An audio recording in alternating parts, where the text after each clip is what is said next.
இன்னைக்கு நான் healthy lunch சொல்ல போகிறேன். இதை பார்த்து லைக் பண்ணி சப்ஸ்கிரைப் பண்ணுங்கள், கமெண்ட் பண்ணுங்கள். இன்றைக்கி பார்த்தீங்கன்னா சப்பாத்தி, கோதுமை முடக்கத்தான் கீரையை போட்டு சப்பாத்தி பண்ணியிருக்கேன். இங்கே பார்த்தீங்கன்னா கொண்டைக்கடலை சூட்டபுளாக அதுக்கு வச்சுருக்கேன். அப்புறம் கீரை, சக்கரவள்ளி கிழங்கு இருக்குதுங்களா, அதோடய இலையை கீரை பண்ணியிருக்கேன், மாடி தோட்டத்தில் விளைஞ்சது.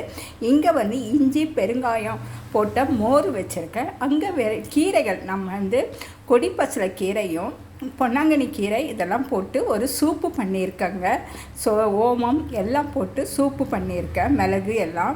இப்போ இந்த கொண்டைக்கடலைன்னு பார்த்தீங்கன்னா நமக்கு ரொம்ப ரொம்ப உடம்புக்கு நல்லதை கொடுக்குதுங்க. இது பார்த்திங்கன்னா ஹீமோக்ளோபினை நமக்கு கூடுதுங்க. கூடினா ரத்த சோகை இல்லாமல் பார்க்குது. ரத்த சோகை இல்லாமல் இருந்தால் நம்ம நார்ச்சத்து உள்ளது இந்த கொண்டைக்கடலை. அதனால செரிமானத்தை சரி செஞ்சு மலச்சிக்கல் வராமல் பண்ணுது.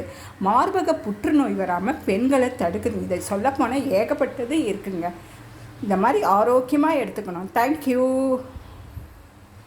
ஹலோ, இங்கே பாருங்கள், நான் இன்றைக்கி ஹெல்த்தி லஞ்சு சொல்ல போகிறேன். இதை பார்த்து லைக் பண்ணி சப்ஸ்கிரைப் பண்ணுங்கள், கமெண்ட் பண்ணுங்கள். சென்னாக்கு சப்பாத்தி வச்சுருக்கேங்க. கோதுமை போட்டு முடக்கத்தான் கீரை எங்கள் மாடி தோட்டத்தில் இருக்கிறத வச்சு நான் ஒரு சப்பாத்தி சூட்டபுளாக சென்னாக்கு பண்ணியிருக்கேங்க. அங்கே சக்கரவள்ளி கிழங்கு இருக்குது பார்த்திங்களா, அதோடைய இலையை வச்சு ஒரு கீரை கடையல் பண்ணியிருக்கேன். இங்கே மோர் செஞ்சுருக்கேங்க. மோருக்கு கொத்தமல்லி, இஞ்சி, பெருங்காயம் போட்டு பண்ணியிருக்கேங்க.